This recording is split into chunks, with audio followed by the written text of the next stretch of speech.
প্রিয় দর্শক, সাজ্জাদ কাদিরের প্রীতি নিন, শুভেচ্ছা নিন।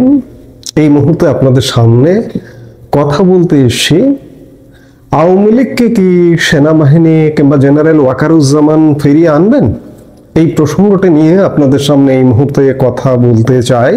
সাম্প্রতিক সময়ে বিশেষ করে সোশ্যাল মিডিয়ায় এই বিষয়টি কয়েকদিন ধরে আলোচনা দেখছি যে আওয়ামী লীগকে ফিরিয়ে আনবে বোধহয় ক্যান্টনমেন্ট, দেশের সার্বিক পরিস্থিতি, এগুলো আওয়ামী লীগকে ফিরিয়ে এনে দেবে।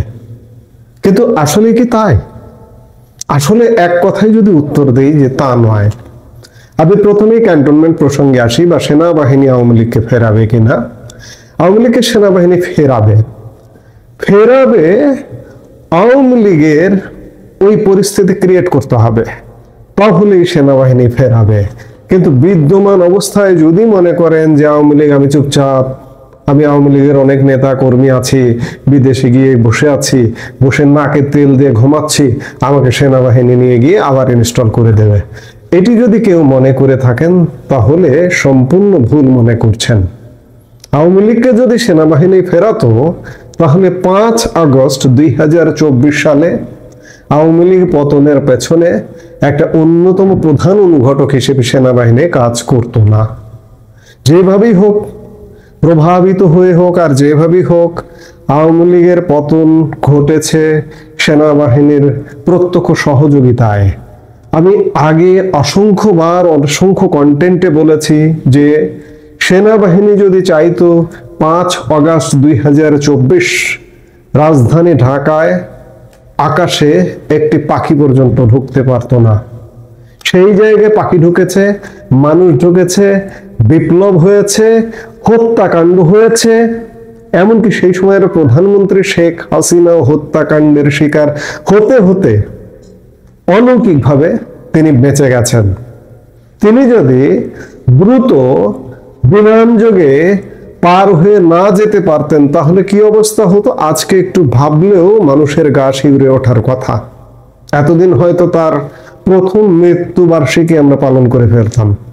কিন্তু আল্লাহ একজন আছেন, আল্লাহ ঐশ্বরিকভাবে অলৌকিকভাবে সেই সময়ের প্রধানমন্ত্রী শেখ হাসিনাকে বাঁচিয়ে দিয়েছেন।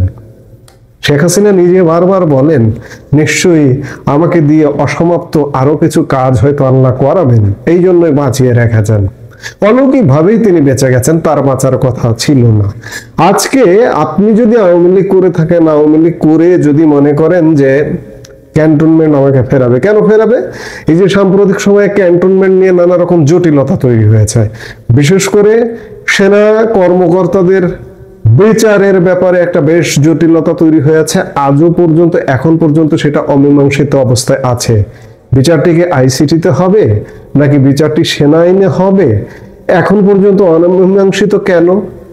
সেনা অফিসারদের বিরুদ্ধে আইসিটি থেকে ওয়ারেন্ট ইস্যু হয়েছে। আজকে 8 তারিখ টু 18 তারিখ, 10 দিন হয়ে গেছে। আর ঠিক 4 দিন পরে আইসিটি ট্রাইব্যুনালে ওয়ারেন্টভুক্ত অফিসারদের হাজির করতে হবে। এটা কিভাবে হাজির হবে? সেনাবাহিনী হাজির করবে। যদিও আমরা একটা খবর পেয়েছি যে সেনাবাহিনী তাদেরকে কোর্টে নিয়ে যাবে, কোর্ট থেকে আবার ক্যান্টনমেন্টে নিয়ে যাবে, এবং তাদেরকে ক্যান্টনমেন্টে একটি বিশেষ জেলখানায় রাখা হবে, বিশেষ জেলখানা হিসেবে ঘোষণা দেওয়া হয়েছে। কিন্তু প্রথমত তাদেরকে আইসিটি আইনে তাদেরকে পুলিশ গ্রেপ্তার করতে হবে। কিন্তু আজকে 10 দিন পেরিয়ে গেল, পুলিশ গ্রেপ্তার করেনি। শেষ পর্যন্ত এটি কি হবে সেটি বিষয়। পুলিশ গ্রেপ্তার করে আদালত যদি বলে যে ক্যান্টনমেন্টে যে সাব জেলটা ঘোষণা করা হয়েছে সেই সাব জেলে এই সেনা কর্মকর্তারা থাকবে, তাহলেই সম্ভব। কিন্তু আর কয়েকদিন থাকা সত্ত্বেও পুলিশের গ্রেপ্তারি আমরা এখন পর্যন্ত দেখিনি। আমি এই ঘটনা হবার সাথে সাথেই বলেছিলাম এদেরকে গ্রেপ্তার করবে কে? পুলিশ।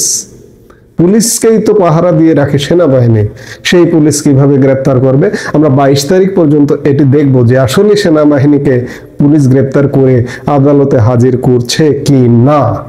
যাই হোক, এই যে পরিস্থিতি, এই জটিল পরিস্থিতির কারণে আওয়ামী লীগের লোকজন হয়তো মনে করছেন যে ক্যান্টনমেন্ট উত্তপ্ত হলে আমরা ফিরে আসবো, কিংবা এই যে গতকালকে জুলাই সনদ ঘোষিত হয়েছে, জুলাই সনদ স্বাক্ষরিত হয়েছে, অসম্পূর্ণ। বাংলাদেশের বলা যায় 80% মানুষকে বাদ রেখে স্বাক্ষর হয়েছে। 25টা দল, এর মধ্যে বিএনপি আছে, জামাত আছে, এছাড়া বাকি 23টা দল যে স্বাক্ষর করেছে, একজনের বেশি, এই দলের প্রধানদের একজনের বেশি হয়তো নামও জানেন না আপনারা, তেমন 23টা দল স্বাক্ষর করেছে। এবং এটি নিয়ে ব্যাপক জটিলতা, গতকাল মারামারি, সংঘর্ষ, এবং সংঘর্ষের পরে এই যে জুলাই অগাস্টের যে সহিংসতা বা আন্দোলনের যে প্রধান অংশীজন যারা ছাত্ররা, সেই অংশীজন বা ছাত্ররা বা ছাত্রদের রাজনৈতিক দল গতকালকে জুলাই সনদ স্বাক্ষর অনুষ্ঠানে ছিল না, এবং জুলাই সনদ তারা স্বাক্ষরও করেনি। গতকাল দিনভর মারামারি হাঙ্গামার মধ্যেই জুলাই সনদ স্বাক্ষর হয়েছে। এবং আজকে এই যে জুলাই সনদ স্বাক্ষর বাধাগ্রস্ত করতে গতকালকে যারা আন্দোলনে নেমেছিল জুলাই যোদ্ধা ব্যানারে, তাদের শত শত মানুষের বিরুদ্ধে মামলা করেছে পুলিশ, একজনকে গ্রেপ্তার করেছে, এক বা একাধিক। আমি যে মুহূর্তে কন্টেন্টটা করছি ততক্ষণে জানি একজন, এতক্ষণ যখন প্রচার হচ্ছে তখন হয়তো আরো অ্যারেস্ট হতে পারে। অর্থাৎ সরকার এবং যারা জুলাইয়ের সাথে ছিল, আন্দোলনের সাথে ছিল, সহিংসতার সাথে ছিল, তারা এক প্রকার মুখোমুখি। এই পরিস্থিতিগুলো আবার ক্যান্টনমেন্টের পরিস্থিতিতে অনেকে মনে করছেন যে আমি নাকে তেল দিয়ে ঘুমাই, আমাকে ক্যান্টনমেন্ট কিংবা দেশের অরাজক পরিস্থিতি ফিরিয়ে আনবে। কিন্তু না ভাই, আপনি যদি যোগ্যতা অর্জন না করতে পারেন, আপনি রাজনৈতিক যোগ্যতা, কূটনৈতিক যোগ্যতা, এমনকি ক্যান্টনমেন্টে সেনাবাহিনীর মধ্যেও যদি প্রভাব বিস্তার করে নিজেদেরকে বের করে না আনতে পারেন, আপনাদের ফেরাবে না। কাজেই পরিস্থিতি অন্যদিকে যাবে এবং আপনাদের অনুপস্থিতিতে এই অনুপস্থিত জায়গা থাকবে না, চেয়ার ফাঁকা থাকে না, সেই চেয়ার ফিল আপ করে ফেলবে কেউ না কেউ। কাজেই আওয়ামী লীগের ব্যাপক তৎপরতা, দেশে বিদেশে সাংগঠনিক তৎপরতা লাগবে। এবং এটাও বলে রাখা ভালো যে অবশ্যই সেনাবাহিনীর সহযোগিতা লাগবে। সেনাবাহিনীর সহযোগিতায় আওয়ামী লীগ সরকারের যেমন পতন হয়েছে, ঠিক তেমনি আমাদের থার্ড ওয়ার্ল্ডের এই সব থার্ড ক্লাস কান্ট্রির একটা কিছু করতে হলে সেনাবাহিনীর সহযোগিতা লাগে। তো সেই জায়গা থেকে আওয়ামী লীগের ফিরতে হলে সহযোগিতা লাগবে, কিন্তু সহযোগিতাটা অর্জন করতে হবে, এই অর্জনটাই বড় কথা। কাজেই কেউ যদি মনে করেন যে আমি নাকে তেল দিয়ে বসে থাকছি, ক্যান্টনমেন্টে ফিরিয়ে দেবে, না। ক্যান্টনমেন্ট কি করছে? ক্যান্টনমেন্টের কাজ করবে, দেশের অরাজক পরিস্থিতির মতো কাজ করবে। কিন্তু আওয়ামী লীগ একটা স্বতন্ত্র রাজনৈতিক দল, স্বতন্ত্র একটা সত্তা, সেই স্বতন্ত্র সত্তার রাজনৈতিক দলের মেকানিজম নিয়েই ফিরতে হবে, দেশি বিদেশি কূটনৈতিক তৎপরতার মাধ্যমেই ফিরতে হবে। কাজেই আওয়ামী লীগ ফিরবার সেই প্রচেষ্টা নেবে, কারণ আওয়ামী লীগ ফেরাটা এই মুহূর্তে বাংলাদেশ বলছে, বাংলাদেশের মানুষ বলছে যে আওয়ামী লীগকে ফিরতে হবে। এই ফিরতে হলে কি করা দরকার? দেশি বিদেশি ব্যাপক তৎপরতা দরকার, সেই তৎপরতা অব্যাহত রাখতে হবে। আমরা সাম্প্রতিক সময়ে গত 8-10 দিন যাবৎ দেখছি যে আওয়ামী লীগের যে ঝটিকা মিছিল গুলো হতো, সেগুলো কিছুটা সীমিত হয়ে এসছে। কারণটা কি?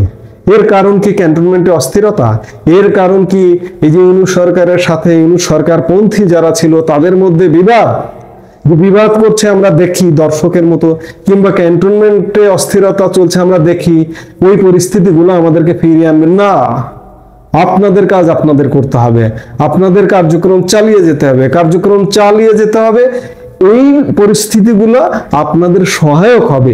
এই পরিস্থিতিগুলো, ক্যান্টনমেন্ট পরিস্থিতি আপনাদের জন্য মূল ভূমিকা নয়, কিংবা ডক্টর ইউনূসের সরকার পন্থী যারা তাদের মধ্যে গ্যাঞ্জাম লেগে যাওয়াটা আপনাদের জন্য ফেরানোর জন্য মূল ভূমিকায় অবতীর্ণ হবে না।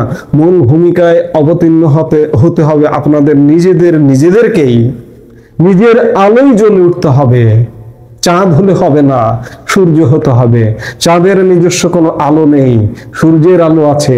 কাজে আপনার সূর্যের আলোর বিকিরণ ঘটাতে হবে, আর যেখানে স্বাভাবিক আলো দিয়ে আলোকিত করতে হবে সেখানে আলোকিত করতে হবে।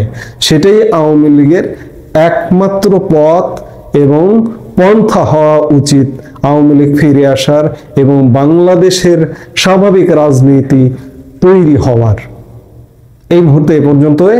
সবাই ভালো থাকুন, সুস্থ থাকুন। আমাদের ভিডিওগুলো নিয়মিত পেতে সাবস্ক্রাইব করুন Sajjad Kadir and the legends YouTube channel এবং লাইক, কমেন্ট, শেয়ার করে সাথে থাকুন।